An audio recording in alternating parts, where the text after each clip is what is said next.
C'est toi qui compte, pas l'outil.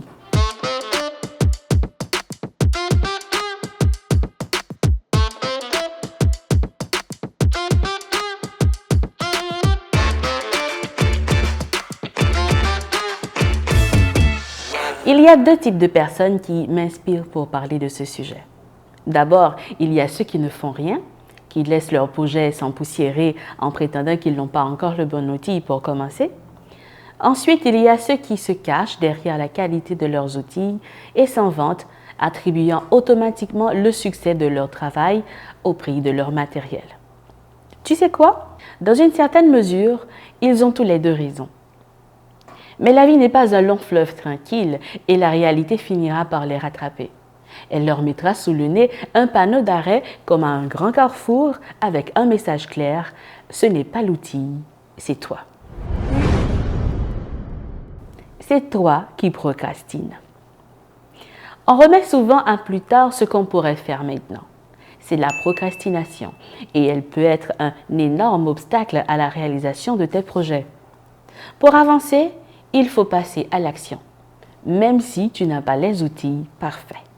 C'est en toi que tu dois croire.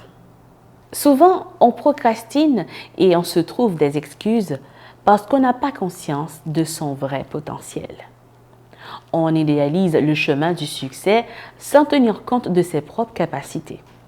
On a tendance à associer le succès des autres à autre chose qu'à leur détermination et à leur travail acharné. Si tu prenais le temps de regarder en toi, tu verrais ton potentiel et ta capacité à t'adapter avec ce que tu as déjà sous la main. Crois-moi, tu as toujours quelque chose de précieux en toi que tu ne vois pas forcément. C'est toi qui dois t'adapter. La vie est pleine de surprises et il faut savoir s'adapter aux nouvelles situations et saisir les opportunités qui se présentent. Avant de lancer mon podcast, j'avais une belle carrière dans une station de radio en Haïti. J'étais passionnée, j'avais une équipe formidable et j'animais une émission phare, la première femme à le faire dans l'histoire de la station. Mais j'ai dû quitter le pays brusquement et je suis arrivée au Canada déçue et en colère. J'avais l'impression d'avoir une mission et je la menais à bien à travers mes interviews et mes reportages. J'ai passé des semaines à broyer du noir jusqu'à ce que je réalise que la tristesse ne me servait à rien. Quand j'ai décidé de sécher mes larmes, je me suis rappelé ce proverbe de chez moi. Nous vendons outils, nous pas vendons métier. Ça veut dire qu'un professionnel de la radio le reste, peu importe les circonstances. J'ai donc acheté un micro. Mais je l'ai contemplé pendant des jours sans rien faire. Ce n'est qu'après une méditation que j'ai eu le déclic. Lance ton podcast. Et j'ai un ami aussi qui a dû s'adapter et laisser parler sa passion. Quand il a dû s'installer aux États-Unis, son rêve de lancer sa propre plateforme et bien sûr sa passion pour le journalisme ne l'ont jamais quitté. Je parle bien sûr de Luxon Saint-Ville qui a lancé LSV Media Production et qui vraiment est très respecté dans sa communauté en Floride. Il faut dire que j'ai laissé Haïti depuis il y a tantôt 5 ans. Je me disais qu'il y avait effectivement une période de transition, mais je voulais rester attaché à ma profession qui est le journalisme. Alors, la transition était un peu difficile. Il fallait démarrer, mais vraiment à la base, démarrer à zéro, puisque ici, aux États-Unis et partout ailleurs, dans les pays étrangers, en tant qu'immigrant, tu dois quand même partir de zéro. C'est à ce moment-là que je me disais qu'il y avait une certaine opportunité sur les réseaux. Et à partir de l'année 2019, particulièrement avec l'arrivée de la pandémie du COVID-19, je pensais qu'il y avait une opportunité d'exceller ou encore de te vendre un peu sur les réseaux sociaux.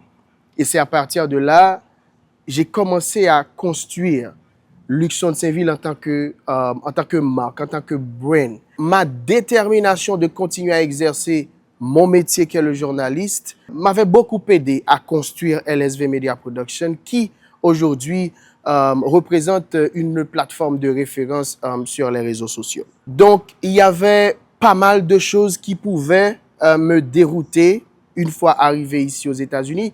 Mais j'ai monté l'avion avec ma passion avec moi et c'est ce qui m'a aidé à rester vivant et rester comme une référence sur les réseaux sociaux avec mon entreprise qui est LSV Media Production. La passion, la détermination et l'authenticité sont tes meilleurs atouts. Ne crois pas ceux qui pensent qu'il suffit d'un outil pour réussir. Je ne veux pas minimiser l'importance d'un bon équipement. J'adore les appareils sophistiqués. Mais si le contenu produit n'est pas bon, aucun outil dernier cri ne pourra le sauver. C'est pourquoi il faut investir en soi autant que dans son équipement. Il faut être une personne bien, avec du potentiel, qui se réinvente constamment. Il faut créer un personnage inspirant, pas seulement un espace rempli de gadgets à la mode. Ce qui attire les gens, ce n'est pas la qualité d'un cliché, c'est la personne sur la photo, son charme, ce qu'elle dégage. Et c'est pour cela que j'aime le travail de Michel Joseph, un professionnel de la radio en Haïti. Il a construit tout un brand, le Michel, autour de lui-même.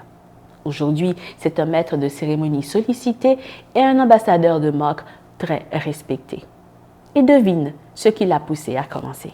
Ce qui m'a permis de me lancer, c'est l'authenticité. Dès le début, j'ai compris que les gens se connectent à des émotions et à des histoires plus qu'à une image parfaite ou des outils sophistiqués. J'ai voulu être vrai, que ce soit en tant que journaliste, en maître de cérémonie ou ambassadeur de marque. Pour moi, être soi-même, c'est ce qui m'a ouvert des portes, car cela résonne profondément avec le public. Cela m'a permis de collaborer avec des institutions et de participer à des événements où l'authenticité est au cœur de tout ce que je fais.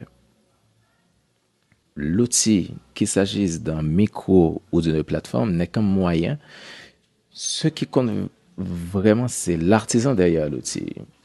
Mon but, à chaque fois que je monte sur scène ou que je prends la parole, c'est de transmettre une émotion sincère. L'outil devient efficace uniquement si l'intention derrière est claire et authentique. C'est ma passion et mon engagement qui façonnent mes interventions et créent cette connexion avec le public. Un outil n'a de valeur que la manière dont il est utilisé.